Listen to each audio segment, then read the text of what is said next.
if you eat the Phillies food, does it mean you're biased? You know, are you partial towards the team? Like the guy lifting the Stanley Cup over his head. You know, the guy with the smoking the cigar, holding the cup like this, you know.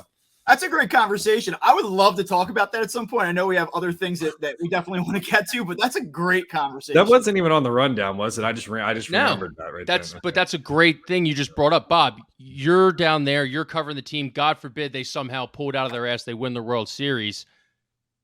Bryce Harper hands you the commissioner's trophy. Are you not lifting it up?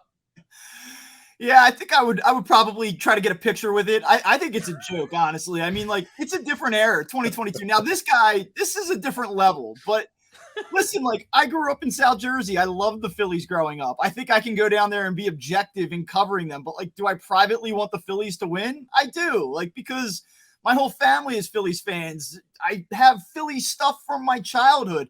I just think it's crazy that there's this huge outrage over a guy being happy that the team that he covers won. Now, this might be a little bit much. Yeah, the cigar and definitely the beer on the shirt.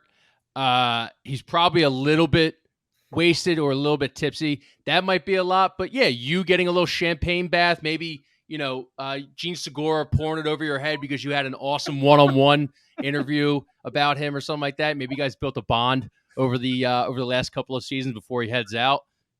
I could see that. I'd be okay with that. In the second photo that Dave just pulled up there, the Avalanche captain is like holding the cup with him, right? But I don't know if he gave it to him or not, or what the situation was. But to me, when I saw that, I'm like, okay, well, if the player's cool with it, then I guess that means something, But I'm kind of like with Bob on this, less about like the impartial, like, are you a real journalist, like, take part of it.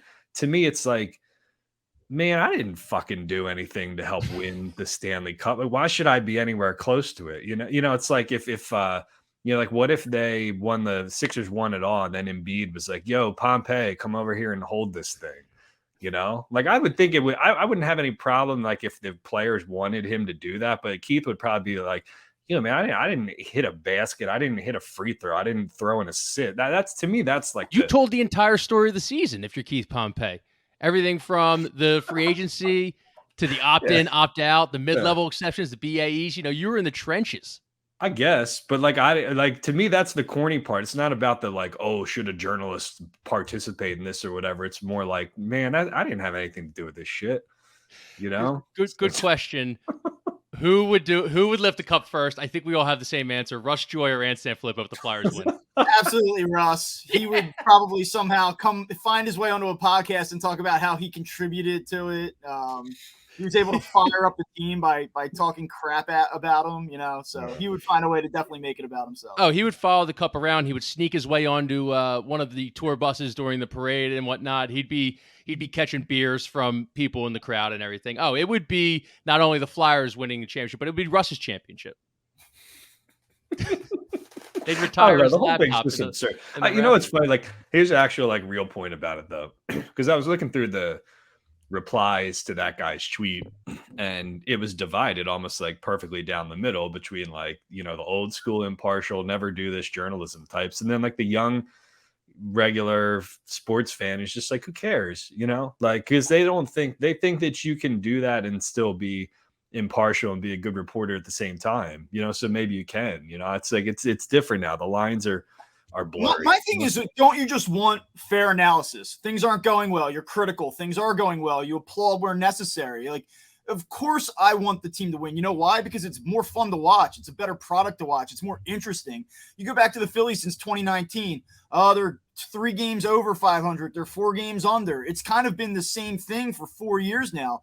For me, as somebody that's covering it, I kind of want to see him go one way or the other. Either be really bad and let's detonate this thing because that's interesting, or go ahead and go on a run and make some noise and make the playoffs because that's interesting. But if I have to pick between those two, I'm obviously going to pick go be good because it's more fun for the city. It drives clicks. More people are interested.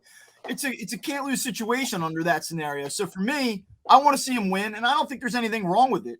You go look at my Twitter feed or go look at one of my game stories. Am I unfair? when things aren't going well? No. Am I critical when things aren't going well? Hell yeah, man. So at the end of the day, I think that that's really what's most important.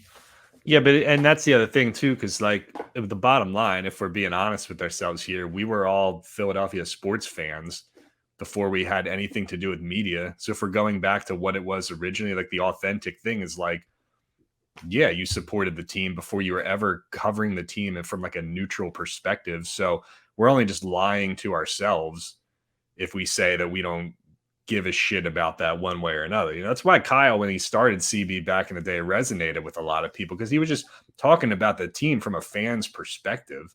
It wasn't like this old school, sports journalism is so important, like kind of romanticizing the business like we're some like doing some essential work here or something. That's the thing that I think is funny. It's like we're handing out like slash lines and like doing goofy videos and stuff like that. We're not like reporting from Baghdad while bombs are falling, or this is not like the Camp David Accords. Like what we do is not that important, So it's like these guys like, oh, you can never, cross that line or whatever. Man, it's not that big of a deal.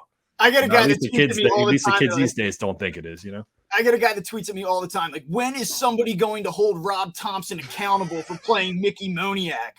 When are you going to ask the hard questions? And like, come on, man. Like, what do you think he's going to say? What do you think Joe Girardi was going to say back in May when the team wasn't playing well? Do you think you guys can play better? Yes. I have confidence in our players. You can only ask the hard questions so many times. You should ask it, but you can't ask it after every single loss. It's like the Ricky Batalico thing post-game live. Like, this was a disgrace last night. These guys should be embarrassed. They need to try harder. You're like, I get it, because like I think that there's always ebbs and flows in the season where that's appropriate and that's a real criticism. But you can't bring that for, every 70 to 92 losses that a team's going to get in a given year. It just doesn't work that way.